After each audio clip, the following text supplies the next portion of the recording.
kasama ngayon. At saka yung asawa niya, si Olio Bayaban.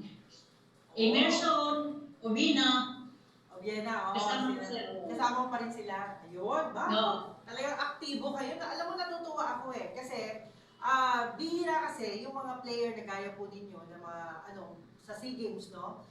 Kayo po ba din, Philippine Navy rin po? Miyembro ba kayo? Hindi ma'am, sa Philippine National Police. Okay. So, pwede bang ikwento mo ang tungkol sa'yo? Kasi, sino ba si Linda Labandia? Yan. Ikwento ko sa inyo ma'am, ako ay si Linda Labandia from native of Surigao del Norte. Okay? Ako po ay galing talaga doon ma'am, since ako ay high school, college, doon ako nag-graduate sa Surigao del Norte. At saka napunta lang ako sa Luzon ma'am dahil po ako ay nag-selected ako sa Pista Summit 1972. Up to Grabe, no? 1977 SEA Games, 79 SEA Games, 81 SEA Games, 1983 SEA Games, 85 SEA Games. Oh. Hanggang 1997 ma'am, yan ang huli kong SEA Games. Aha. Wow, galing. Ibig sabihin talagang hindi ka tumigil, tuloy-tuloy lang ang pagsali mo sa SEA Games. Oo, tuloy-tuloy ma'am. Malakas naman ko noon kasi sabi ni President Gotingko na Linda, ihinto natin, maghanap na lang tayong panibagong atleta nga medyo bata pa. Okay. Kasi ang edad ko noon ma'am is 50 na.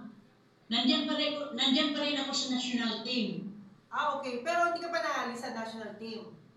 Oo, hindi ako naalis sa national team. Pero yung nakakuha na akong kapalit sa akin, umalis na ako. Ako ang nagpo-coach. Ikaw yung champion ng javelin throw, no? Bakit yun ang napili mo sa dami ng mga palaro ng pambansa? Sa totoo, mahabang istorya. Ako po galing sa softball. Softball ka dati. Ako, catcher ako sa softball sa aming province. At saka nakita ako ni Governor Serene na malakas ako tumapo ng bola, home base to second base. Malakas ako tumapon. So, kinumpinsi ako nila ni Governor Serene nga ako ay lilipat sa individual event na javelin throw. Hindi ko alam ma'am, hindi ko alam ang javelin throw kung ano yung javelin throw. Yes, paano mo nalaman?